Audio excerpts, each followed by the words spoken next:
नमस्ते दोस्तों।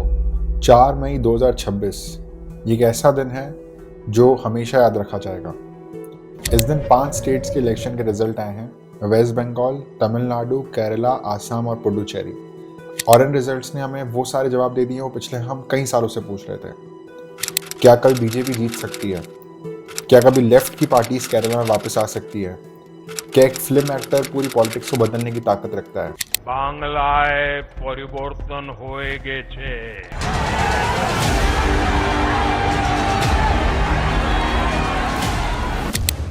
तो चलिए आज हम इस वीडियो में समझते हैं डेटा और फैक्ट्स के बेसिस में इस पूरी कहानी को।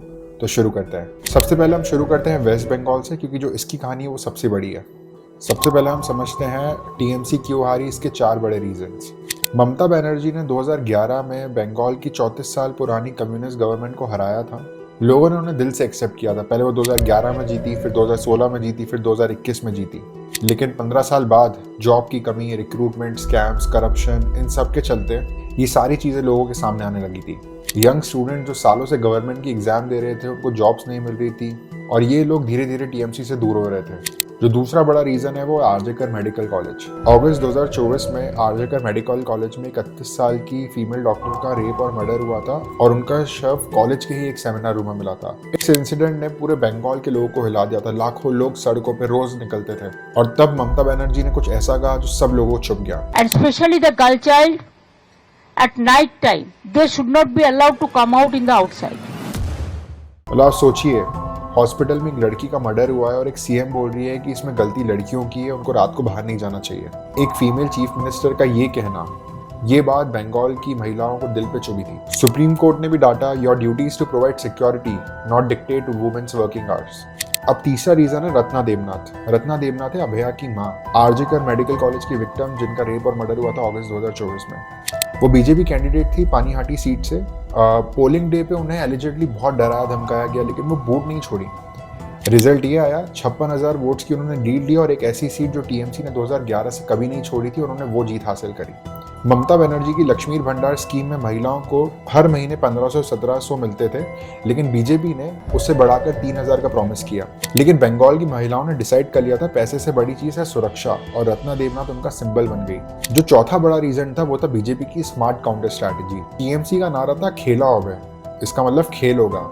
बीजेपी ने जवाब दिया था ई बार खेला शेष होवे। मोदी ने रैलीज में कहा दीदी बोले खेला होवे, बीजेपी बोले चक्री होवे। फाइनल रिजल्ट्स, बीजेपी ने 200 से ज्यादा सीट जीती। मेजोरिटी मार्क कुछ 148 का था। रिकॉर्ड 92.47% वोटर टर्नआउट रहा। 15 साल बाद बंगाल में सत्ता परिवर्तन। अब बाकी स्टेट्स की तरफ चलते हैं। केरला में एक ट्रेडिशन है, हर 5 साल में गवर्नमेंट बदल जाती है। गवर्नमेंट 5 साल एक रूलिंग पार्टी रहेगी, फिर 5 साल बाद कोई दूसरी पार्टी आ जाएगी। 2021 में पिनरई विजयन ने साइकिल तोड़ी थी और दूसरी बार जीत हासिल करी थी। ये बहुत बड़ी बात थी। 2026 में उन्होंने तीसरी बार भी जीतने की कोशिश करी, लेकिन यूडीएफ यानी कांग्रेस और उसके साथ दलों की अलायंस 102 सीट्स लेकर जीत गई। विजयन की लेफ्ट पार्टी सिर्फ 35 सीट्स पर ही रुक गई। और सबसे बड़ा शौक, के शैलजा, कोविड के टाइम में रॉकस्टार हेल्थ मिनिस्टर कहलाने वाली, वो भी इस इलेक्शन में हार जाती हैं और ये सबसे बड़ा शौक था। लेसन सिर्फ इतना है, लोगों को अब रिजल्ट चाहिए, उन्हें अब नाम से फर्क नहीं पड़ता है। अब आते हैं तमिलनाडु पर। जो तमिलनाडु की कहानी है वो इस वीडियो की सबसे बड़ी कहानी है। इस वीडियो की सबसे बड़ी कहानी ऐसे, मैं आपको पहले थोड़ा बैकग्राउंड समझाता हूँ तो आपको इसको समझने में ईजी होगा। तमिलनाडु में पिछले 60 सालों से एक ही पैटर्न चला आ रहा है, या तो डीएमके जीतेगी या एआईएडीएमके। बस यही दो पार्टीज हैं जो बार बार डिकेड के बाद डिकेड आती रहती हैं। कोई तीसरा सीरियसली आज तक नहीं आया। लेकिन 4 मई 2026 को ये पैटर्न टूटा। थलापति विजय, साउथ इंडिया के सबसे बड़े फिल्म स्टार, जिनका सिर्फ नाम सुन के स्टेडियम्स भर जाते हैं, वो 2024 में फिल्म छोड़कर पॉलिटिक्स में आए। उन्होंने अपनी पार्टी बनाई, तमिलागा वेत्री काजगम यानी टीवी के, और उन्होंने एक बहुत बड़ा और एक बहुत रिस्की फैसला लिया। उन्होंने 234 सीट्स में से 234 सीट्स में अपने खुद के इंडिविजुअल कैंडिडेट्स खड़े करे। उन्होंने किसी पार्टी से टाई अप नहीं करा, किसी से भी कॉम्प्रोमाइज़ नहीं करा, किसी से भी उन्होंने अलायंस नहीं बनाया, कोई बैकअप प्लान नहीं रखा, लेकिन फिर भी वो यहाँ जीत जाते हैं। सबने कहा ये विजय का पहली बार है, ये उनके लिए बहुत मुश्किल रहेगा, वो बहुत कम सीट जीतेंगे, लेकिन जब रिजल्ट आया तो पूरा देश हैरान हो गया था। टीवी के 107 सीट्स पे आगे निकल गई थी। टीएमके जो पहले से सरकार में थी, जो 2021 में 159 सीट जीती थी, वो सिर्फ 57 सीट्स पर आके सीमित रह गई थी। एआईएडीएमके 51 सीट्स पे, लेकिन जो मेजोरिटी के लिए चाहिए थी वो थी 118 सीट्स। टीवी के वहां तक पहुंचने की रेस में सबसे आगे थी। एक बार सोचो, पहला इलेक्शन, बिल्कुल नई पार्टी, कोई पुराना वोटर बेस नहीं, कोई पुराना नेटवर्क नहीं और सीधा 100+ सीट्स। 1967 में CN अन्नादुरई ने DMK के साथ एक नई पार्टी को सत्ता दिलाई थी। तब से तमिलनाडु में कोई जेन्युइनली नई फोर्स नहीं आई थी। विजय ने वो कर दिखाया जो 60 सालों में किसी ने नहीं किया। ये तमिलनाडु के यंग वोटर्स का मैसेज था, हम बदलाव चाहते हैं और हम उसके लिए वोट देने के लिए भी तैयार हैं।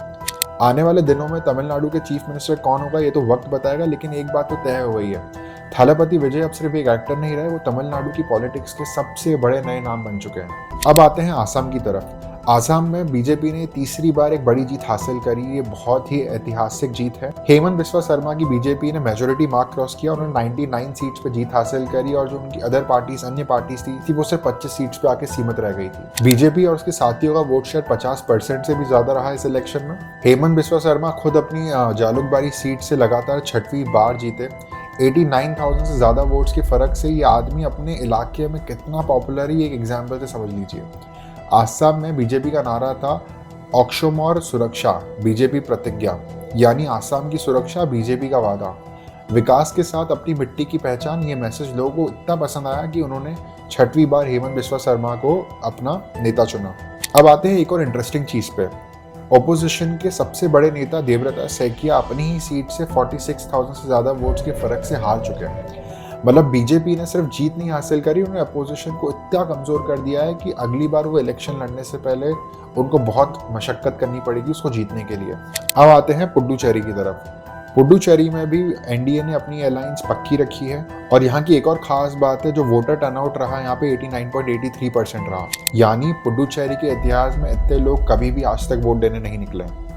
तो अब यहाँ एक बात समझिए, जब इतनी बड़ी तादाद में लोग अपना वोट देने निकलते हैं तो बात एकदम साफ हो जाती है कि लोगों ने अब अपना फैसला ले लिया है और पुडुचेरी के लोगों ने एनडीए को चूज किया इस बारी।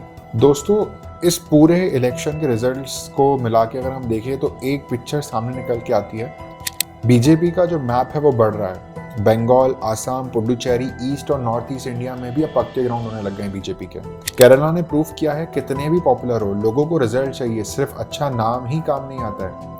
और विजय ने ये भी प्रूफ कर दिया, अगर लोगों का ट्रस्ट हो तो एक बिल्कुल नई पार्टी भी पूरी सियासत पलट सकती है।